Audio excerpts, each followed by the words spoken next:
Hello student, अब हम economics शुरू कर रहे हैं जिसमें यूनिट 1 शुरू कर रहे हैं हम।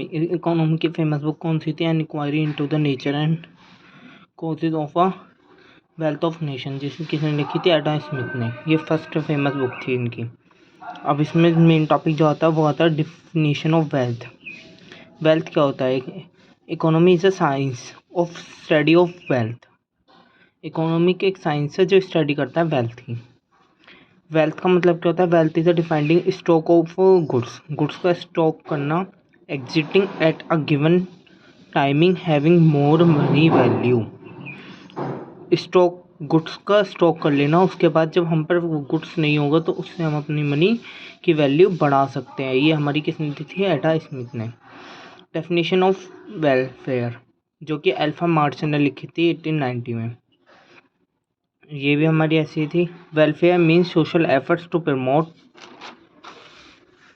द बेसिक और physically mentally wellbeing of a peoples. मतलब कि हमारे जो भी सोशल एफर्ट्स थे वो प्रमोट किए उनने फिजिकली और मेंटली ऑफ अ पीपल्स की फिजिकली मतलब शारीरिक और मेंटली दोनों तरीके से ही उनने उसे सोशल प्रमोट किया। स्केर्सिटी जो कि लॉर्ड ने लिखी 1932 में।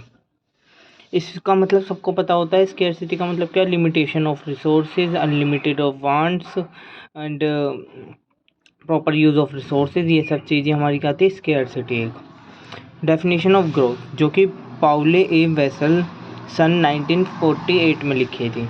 Economy is a study of how people and society choose with and without loss of money, employ productivity resources which could not have alternative uses to produce। इसका मतलब ये था कि उनने स्टडी करी पीपल्स के बारे में, उसकी सोसाइटी कैसी होगी उसे चूज़ करने में हेल्प करी उसने, उसकी बहुत ज़्यादा हेल्प हुई। और उसकी मनी एम्प्लॉय कौन सी प्रोडक्ट रिसोर्सेज को प्रॉपर यूज़ कर सकते हैं, कैसे हम कंजप्शन कर सकते हैं, डिस्ट्रीब्यूशन टू कंजप्शन कैसे हो सकता है। मॉडर्न डेफिनेशन ऑफ इकोनॉमी जो प्रोफेसर AC दास ने लिखी थी 2011 में। क्या है? Study of choose.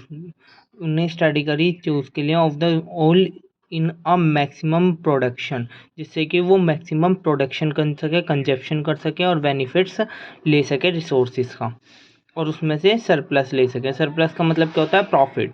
It is a profit, maximum profit ले सके। यही हमारा क्या था? एक इकोनॉमी। ये हमारा चार्ट है, इसे आप बना भी सकते हैं। नेचर ऑफ बिजनेस फाइनेंस कहलाता है वैसे ही। ये चार्ट आपके लिए इम्पोर्टेंट हो जाता है द कंट्रीब्यूशन ऑफ एग्जामिनेशन। इसमें नेचर है, जैसे कि हमारा मैनेजियल इकोनॉमी जो है वो क्या होती है हमारी? माइक्रो और मैक्रो। माइक्रो और मैक्रो दो तरीके के होते हैं, तो ये माइक्रो होती है हमारी। ये नॉमिनेटिव साइंस होती है, एक साइंस होती है। इकोनॉमी हमारी क्या होती है? एक साइंस, जिसमें हम रूल्स रेगुलेशन भी करते हैं। सर्वे करने के बाद उसके सारे रूल्स रेगुलेशन कराते हैं। परसेप्टिव मतलब क्या होता है? कि दूसरे के बारे में जानना। और डिस्क्रिप्टिव का मतलब कि अपने बारे में। वो काम होती है अपने बारे में जानना दूसरे से। प्रैक्टिकली काम होता है इसमें। साइंटिफिक आर्ट होती है, हर चीज़ साइंटिफिकली की जाती है इसमें।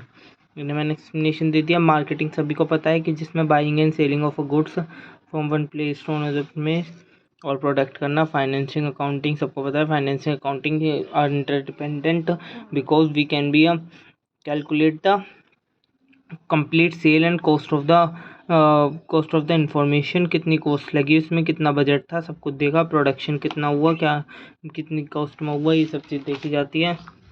इसके बाद हमारे स्कोप आते हैं, जो कि हमारे स्कोप होते हैं। Theory of demand. डिमांड क्या होती है? डिमांड की थ्योरी क्या होती है? प्रोडक्शन थ्योरी क्या होती है?